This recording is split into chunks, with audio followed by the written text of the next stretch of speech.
Hello. Um, I just, I just feel like complaining about Caprica.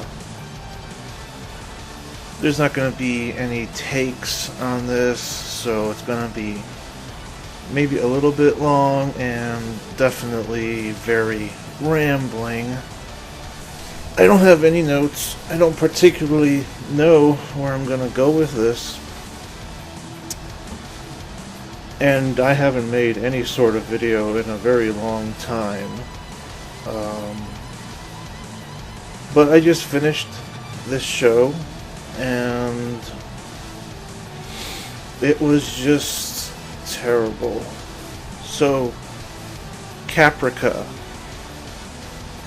Caprica is like a prequel to Battlestar Galactica. And I had kind of blown through Battlestar Galactica recently. The new version, not the original. I've never actually seen the original.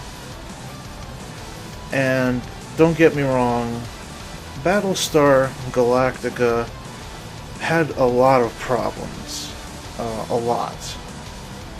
There was a lot I didn't like about it, but there was a lot I did like about it too, and the show made me want to keep watching. And I liked it a lot. I'm not gonna lie, I thought it was a great show. I mean, sometimes it feels like there's kind of slim pickings when it comes to any sort of sci-fi show. But I really liked it, and I wish I had known it didn't suck years ago. I was always kind of confused. I mean, honestly, I thought they were playing reruns. I remember seeing little clips of the original Battlestar Galactica and thinking it looked kind of ridiculous. The most of the original that I've ever seen was actually in a kind of B movie called Space Mutiny. A excellent episode of Mystery Science Theater 3000. One of my favorite episodes of all time. Look for it. Space Mutiny. What was his name? What was his name in that movie? Fuck. It's gonna bother me. The actor's name is Reb Brown, and he's been in a lot of movies. He's kind of like a B-movie action star. David Ryder. David Ryder was his name in Space Mutiny, and they use a lot of stock footage from the original Battlestar Galactica. Anyway, funny episode. So, Caprica is a prequel series to Battlestar Galactica. It takes place 58 years before it, I think they say. There's only one season. I think it's 19 episodes, and they were planning to have more seasons. Judging from the ending of the last episode, but that didn't happen, and for good reason, and for damn good reason. As one of the, I liked Battlestar Galactica, and because I did, I wanted more, but the way they ended Battlestar Galactica, which I really was not a big fan of at all, kind of made continuation of that story impossible. So all you could really do is move backwards. You can either have like a same time story, or you can have a far back or a prequel of some sort. It's kind of the same problem if you followed the Mass Effect series of games, they've kind of really destroyed any chance of having a actual sequel to Mass Effect. The way they ended it. Well, I mean, maybe a very far future sequel might be possible. But even then, I mean, the decision you have to make at the end of the game requires them to, decide on one conclusion or another.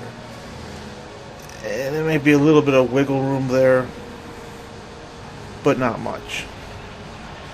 And I am not a big fan of prequels. I do not like them for the most part. I can't really think of any that I've liked in the past. And it's simply because I like stories to continue. I don't like, there's lots of series that I might follow that will have flashbacks. I don't care. I hate that shit. Because even though it might be a little bit interesting to know how something might have come about, I mean, it's already done. It's already happened. It almost never moves the story forward. And I like stories to move forward. So it's just something I don't like. I also hate storytelling in which, you move back and forth from past events, flashback to the beginning. I hate that back and forth stuff, kind of like the new Superman movie, which I have not seen, but I heard it follows a very similar formula. Also, if you've ever seen, and I'm sorry if you have, but the movie Alexander with Colin Farrell, I was so pumped to see that fucking movie. The trailer looked awesome, and it was just, I mean, you get this movie and then you're like, it turns out to be like softcore gay porn, and you're just like, what the fuck? I didn't even like the major battle sequences, weren't very good. Alright. Basically, I don't like retreading past events. And I like a story's progression to be from start to finish. You can have a flashback every now and then, but I definitely don't want that to be a big part of the narrative. I hate that. It's just like, it's like a boat anchor around any plot, at least for me. Some people might really like knowing every little detail, but I don't. It's kind of irrelevant for the most part in a lot of stories, and I feel like a lot of stories will do it just to kill time or to drag things out even more.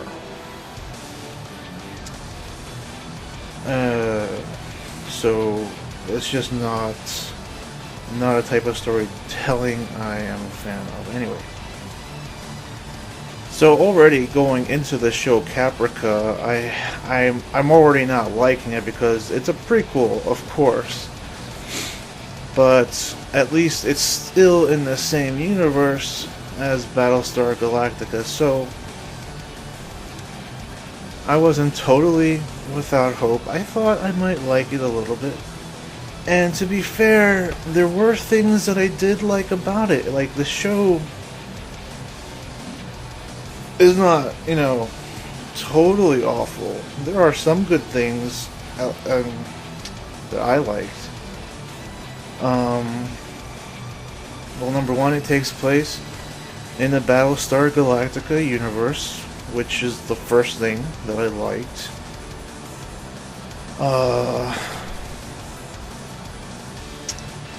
You learn a little bit more about some of the cultures, I guess. Definitely not enough, but you do learn a little bit more. It's an interesting society.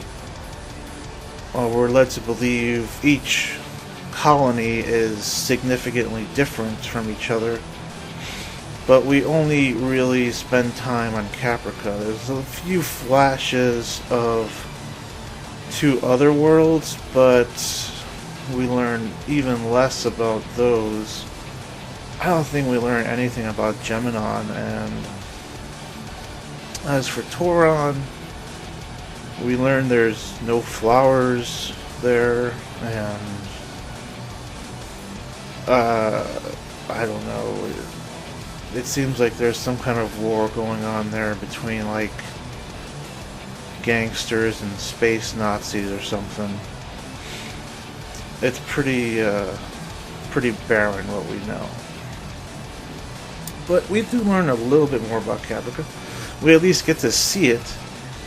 And I like how kind of there's like this yellow tint to everything, kind of like, you know, their sky and their sun is a little bit different. And you see that in Battlestar Galactica too. They kind of carried it over, which would make sense. It seems that it's a pretty progressive society.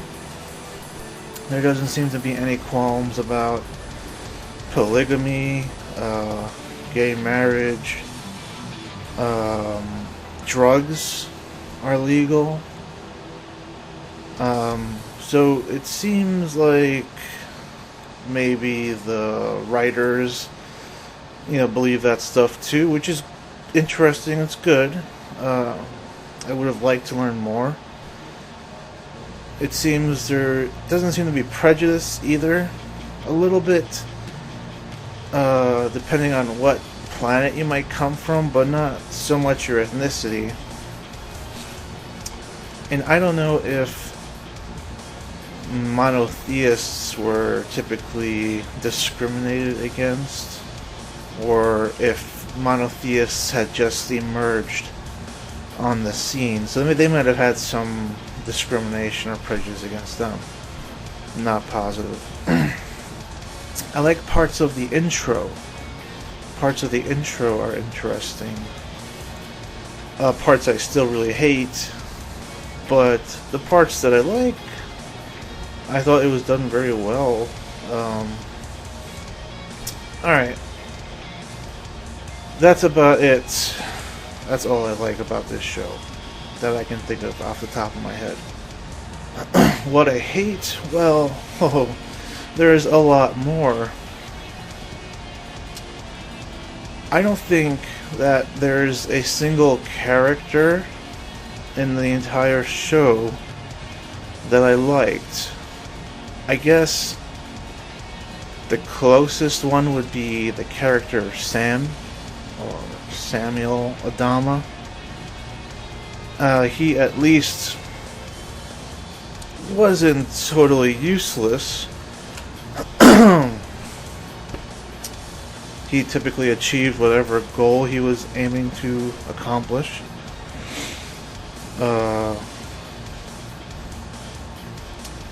And he didn't have too much internal conflict, which is something we see with a lot of the characters. So the story. Now, this is supposed to be about how the Cylons kind of came to be, and I guess took over or led into the First War. And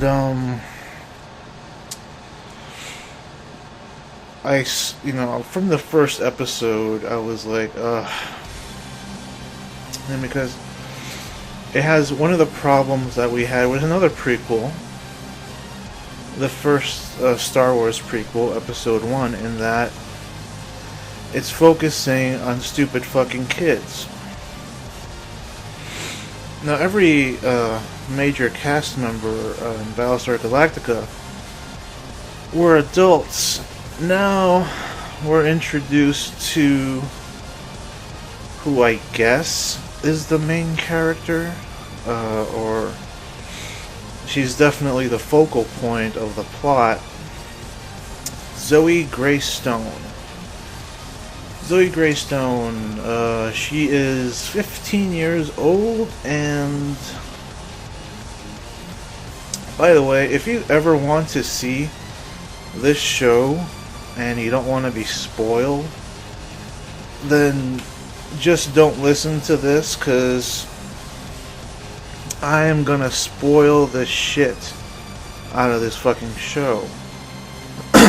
So, for the two of you who might have actually gotten this far, turn back, because there's going to be major plot spoilers.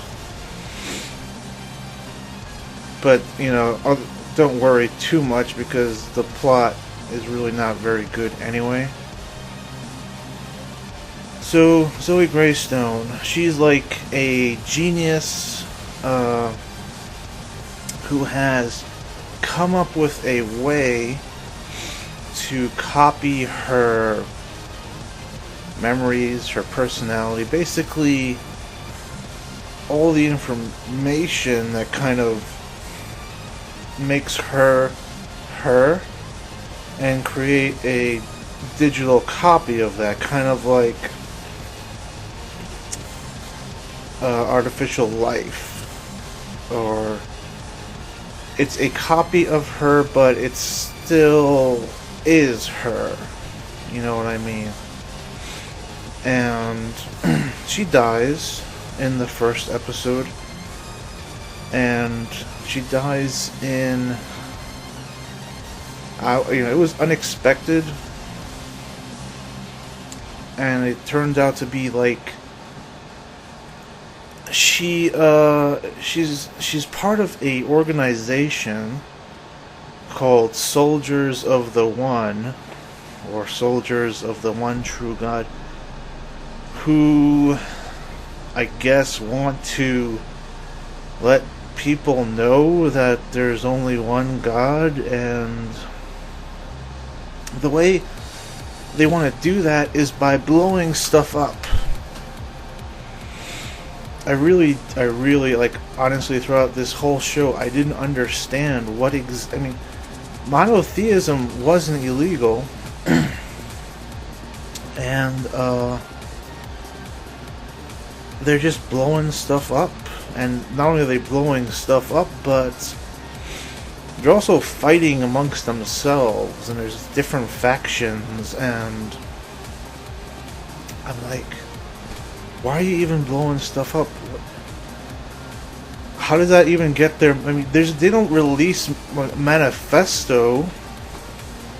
They never say, hey, you better stop worshipping all these fake gods and start worshipping the one true God, or we're gonna blow shit up. They don't even do that. They start blowing stuff up.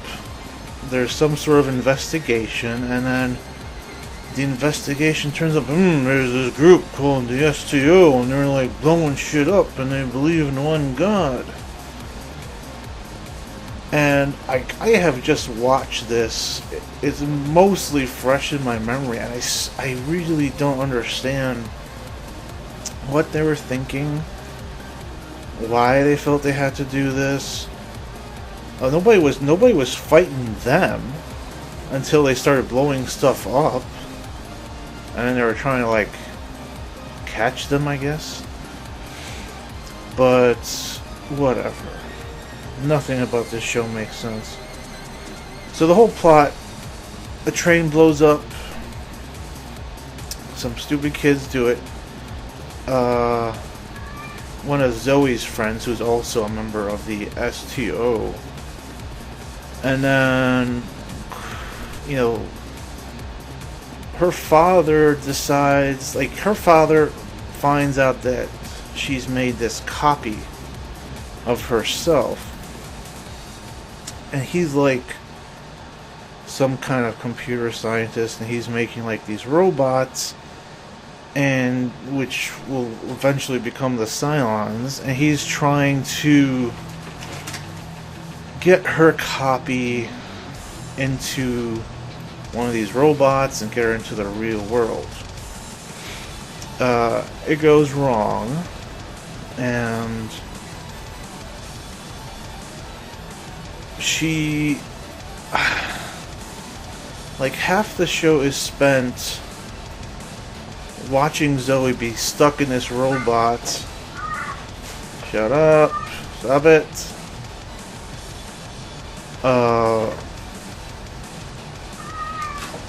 No. Stop it.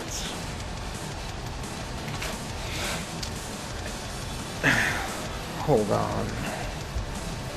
No, fuck it. I'm just gonna keep going. So she's in this robot, right? But she's pretending like she's not there. So while you're watching the show, there's all these cuts. Sometimes they show the robot, sometimes they show her, but when, like, 99% of the time, when they show her, she's just standing there straight, not saying anything. We can't forget that we had these stories about this stupid fucking kid. She's standing there, making these faces, either a little bit surprised, or a little bit angry, or a little bit annoyed. Eventually,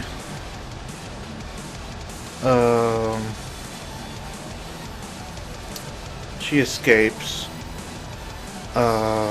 and then the robot blows up. And then, all of a sudden, she's in something called V-World. No explanation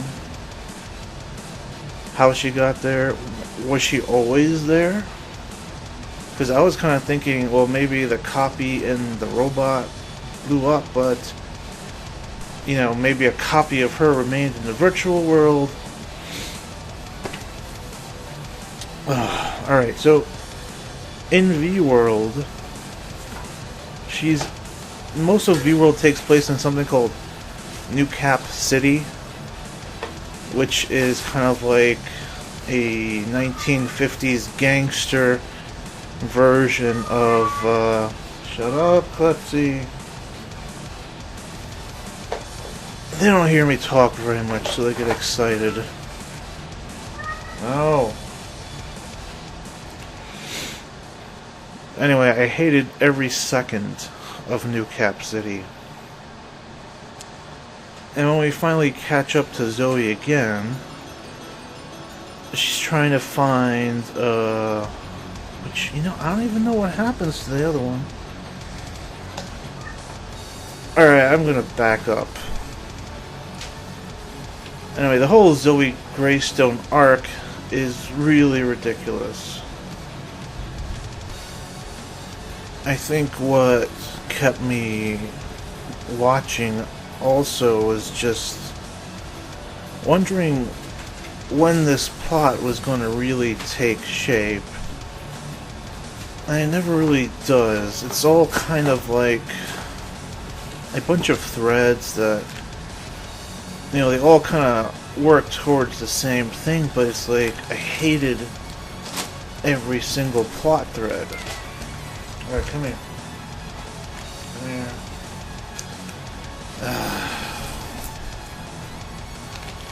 If I pick you up, will you shut up? Come here. Come.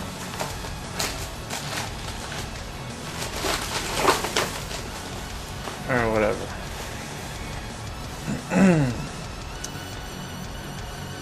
Alright, so the story's supposed to be mainly about the Greystones and the Adamas, and as I was talking about Zoe Greystone, I kind of came to realize just how pointless the Adamas actually are to this story. In fact, with one exception, which you could have, you could have gotten past as easily, the Adamas were really kind of pointless to the whole narrative. I guess they just wanted to have the name Adama in the show because Commander Adama was the commander of the battlestar Galactica. And so, through the whole show, there's this character called Willie, the little kid, who we are led to believe is, Commander Adama as a little kid.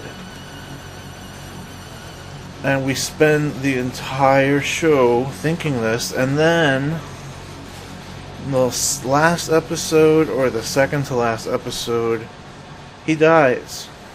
This whole time, that wasn't him. The one appearance from a character in the original series turns out not to be that character. So I thought, great. No, there's like a little flash forward in the last few minutes, and you see there's another kid born, and that's him. Then he's got one line. But yeah, the Adamas were kind of pointless. This whole story was just a wreck.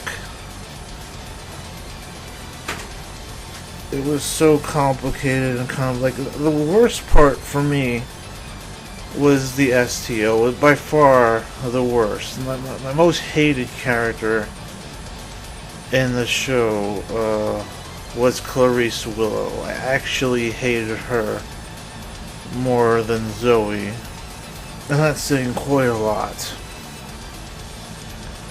But the whole STO element of this show, which I guess kind of in the last episode we're assuming that this is what causes the machines to rise up.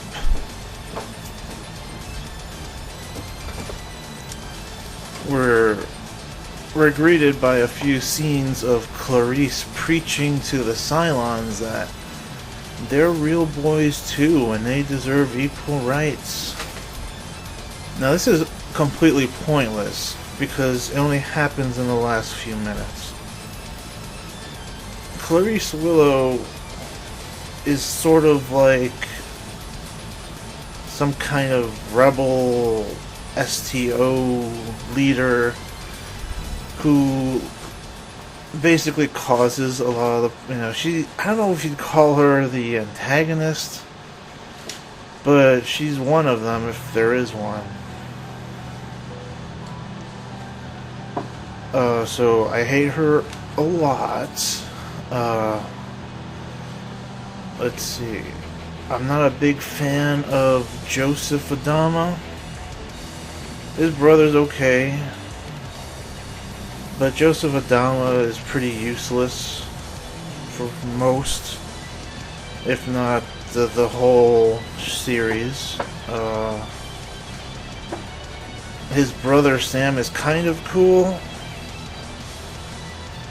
but like the entire Adama clan just did not need to be in this movie, series, show, whatever.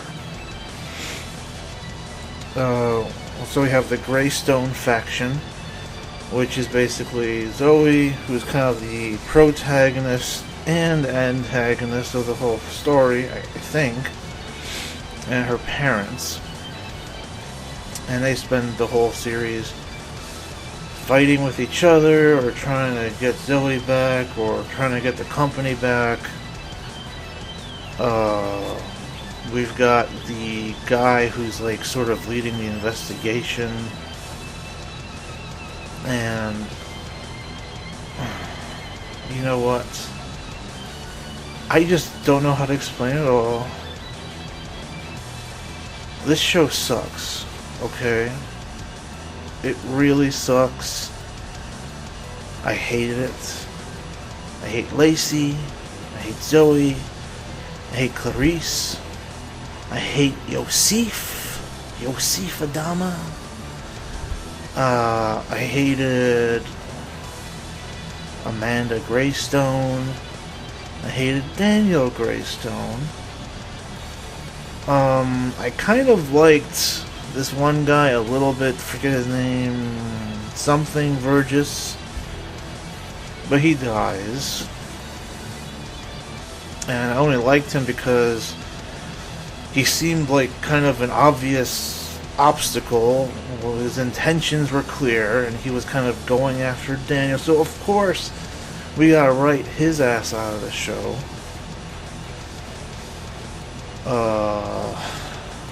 Who else? And then there's Tamara, who is kind of like another personality copy, who starts off being completely pointless, and then she sort of teams up with Zoe in New Cap City. Tamara being one of the Adama's dead daughters. And then her and Zoe make some kind of world in New Cap City, and then at the very end, I don't think we find out what happens to Tamara. I'm assuming she's still in her fortress of solitude. Yeah.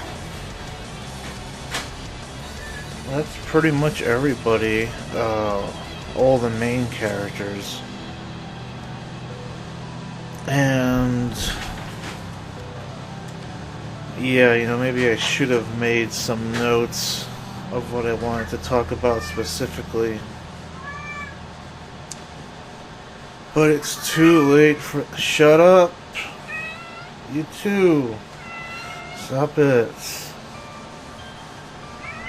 You have to understand, I don't speak out loud too much at home. Well, let me just summarize. I hated this show, and I'm disappointed that I had to watch it. It got to a point where, like, if this show had more seasons, I wasn't gonna fucking watch it. But it was just one, and, you know, some part of me was still hoping they might try to tie everything together with a nice little bow in the last few episodes. Maybe they knew they were canned and they were going to end it instead of going with the shitty cliffhanger. Like, this show would have been far, far better if episode 1 was actually the last 5 minutes of the last episode. Because that's around the time the story should have started. You should have had a very quick recap of this guy and what he did for his daughter, who turned out to be the first skin job or robot that looks like a human. And you could have these robots being integrated into society and bringing up moral questions and causing friction here or there. That would have been far more interesting, because the origin story of how these Cylons came to be is horrendous. It's extremely complicated and it doesn't make sense. And it's just unnecessary. You could have, like, put a few paragraphs of how some guy made these machines and now there's all these moral questions. The whole story of getting to that point was just a waste. It wasn't funny. It wasn't exciting. It wasn't interesting. There was just... I'm amazed it made it to 19 episodes. How did it make it to 19 episodes? Well, it's sci-fi, I guess. Not much competition. A lot of sci-fi sucks.